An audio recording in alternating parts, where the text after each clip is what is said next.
Ayo, what's up? Welcome back dito sa ating channel dito sa Box TV. Alright, so tayo nagbabalik muli mga babayan at ngayon ay pag-usapan natin, Senator Marcoleta, matatanggal na nga po ba sa Senado?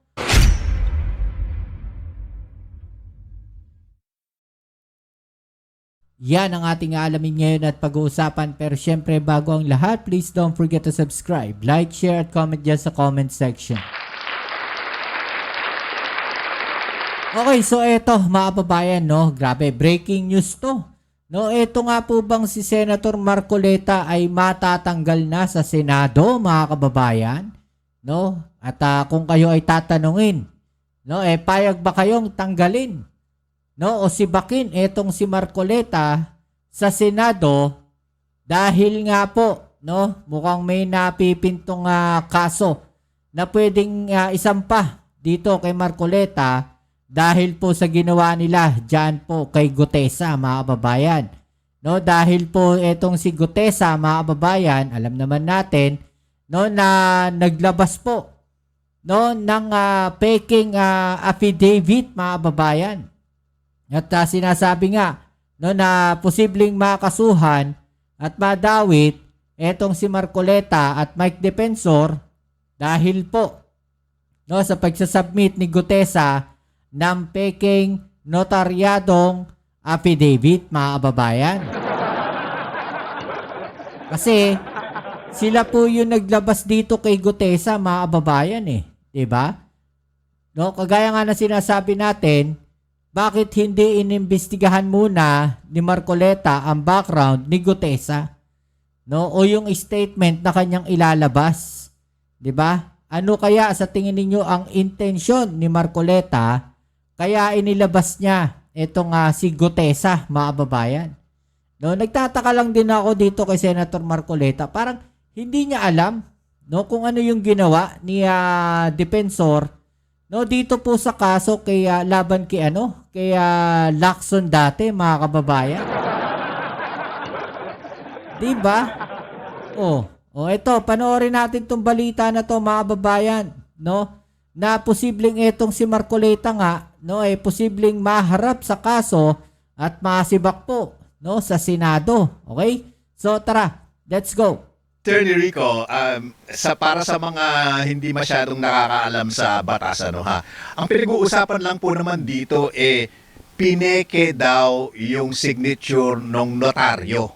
So, does that mean merong po bang pananagutan si witness Gutesa or yun po ba it doesn't invalidate kung ano man yung kanyang testimonya?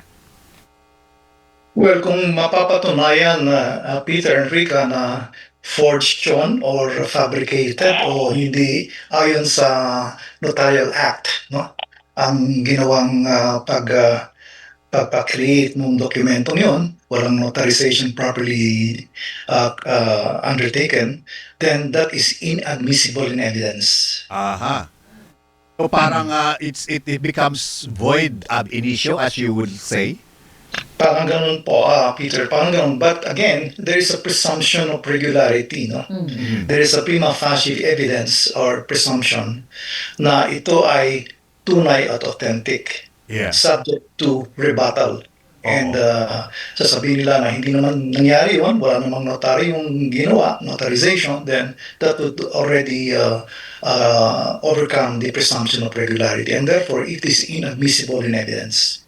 Okay. But sir, meron kang notarized affidavit. Pagdating mo sa Senate hearing, you are sworn to oath. Di po ba? At magbibigay ka ng testimonya doon. Ano po ang diferensya nung dalawa? Or does one overpower the other? Well, again, ang presumption authentic yun, yung present. I think we're talking about the presentation sa Senate Committee, no? Sa Blue Ribbon Committee, no? Yes po. Okay. Kung present yun at sinabing ito ay notarized affidavit, then there's a presumption of regularity nga, as I mentioned.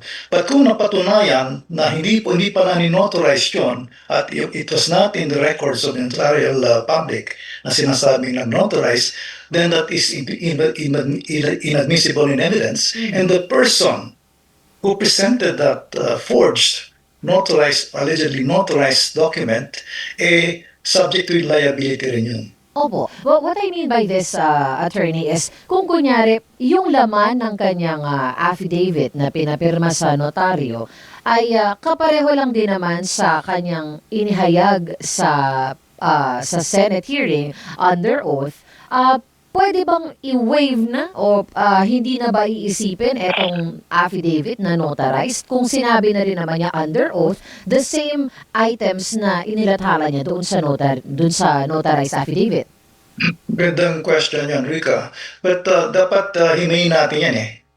If you presented the forged document as appeared to have been the case, then inadmissible in evidence yan. Ngayon, kung itutuloy nung witness na yon na orally by testimony sa Senate proceedings at pinatunayan niya na ang kanyang exactly yung sinabi niya doon sa forged affidavit ay pareho, then the Senate committee can assess that on the basis of what he orally testified on.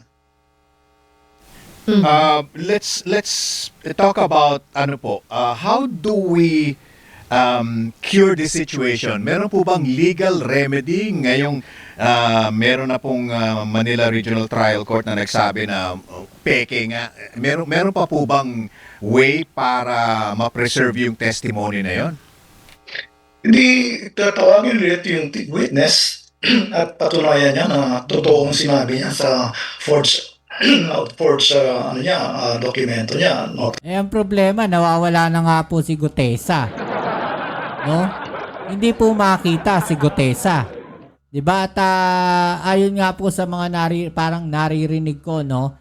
Sabi nga ni Senator Lacson, mga kababayan, no, na kakausapin niya etong si Marcoleta at saka si Defensor, no, na tulungang hanapin etong si Gutesa.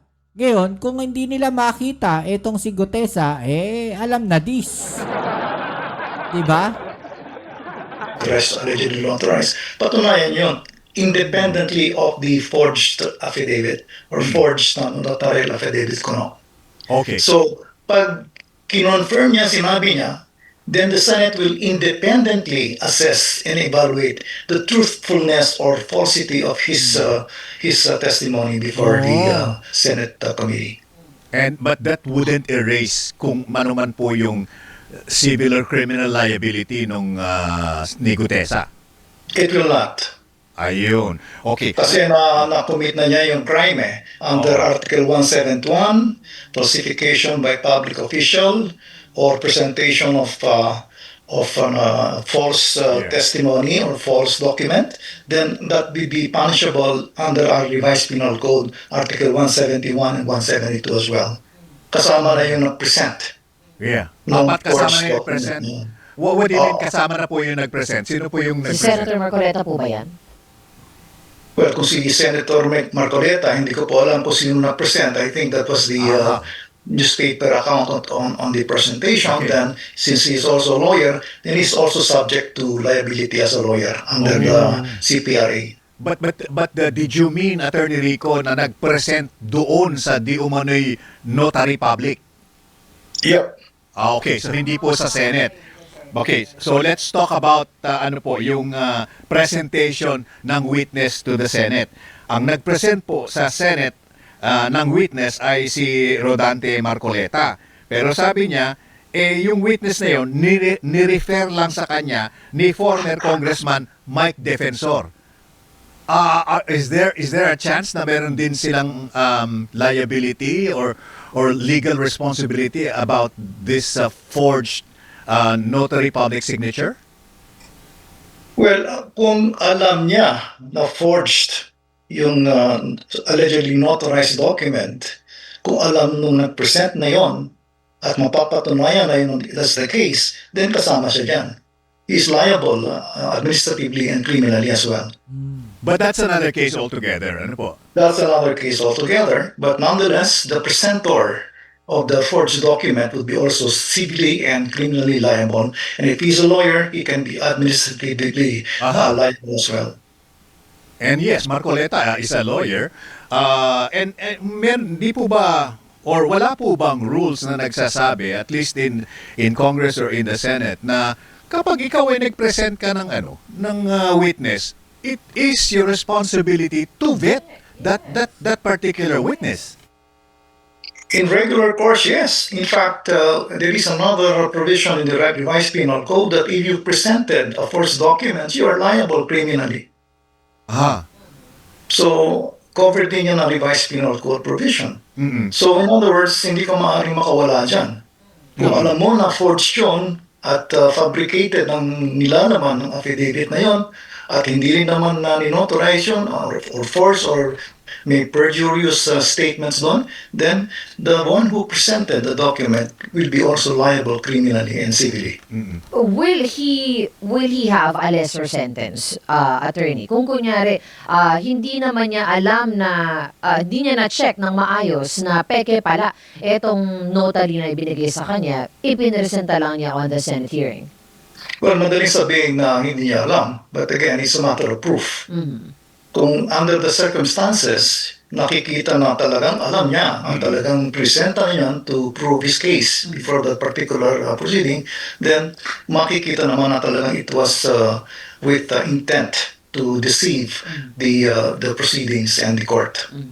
For the Senate Blue Ribbon Committee po, now knowing na na-forge nga daw ang pirma noong notary public doon sa statement ni Gutesa, ano po ngayon ang magiging silbi ng mga ibinigay na niyang testimonya ni witness Gutesa sa Senate Blue Ribbon Committee? Does that automatically mean na disregard mo na yan? Sabit sa notary Kung sabit sa notary, as I mentioned earlier, that would be separately dealt with by the Senate. No?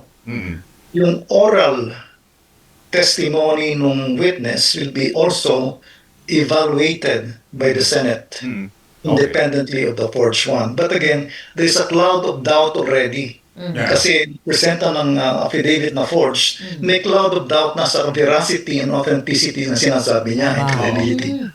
Pero again, that is subject to the evaluation of the senators. Okay. Attorney Rico. Alright, so yung mga kababayan, no? So, anong masasabi po ninyo dyan? No? Payag ba kayo? O sang-ayon ba kayo? No, na matanggal din itong si Marcoleta at makasuhan dahil po sa pagpipresenta dito kay Gutesa, mga kababayan. Diba, agaya nga nung sinasabi natin, no? The harm is done. No, nagawa na nilang siraan, no, yung kaso. No, at ang nakikita ko nga dito kasi is gusto nilang sirain yung reputasyon o yung kredibilidad ng investigasyon na ginagawa ni Senator Lacson diyan sa flood control na yan. Kasi ang gusto nila sila yung maging magaling eh. Diba? O, anong masasabi po ninyo dyan? I-comment na lang po sa ibaba ang inyong mga opinion at ating yung pag-usapan. Alright? So yan muli, maraming salamat sa lahat ng mga patuloy na nakasuporta dito sa ating channel. Kita-kits po tayo sa ating next video upload. Ito muli ang inyong Kuya Mobs, it's Mobs TV. Peace. I'm out.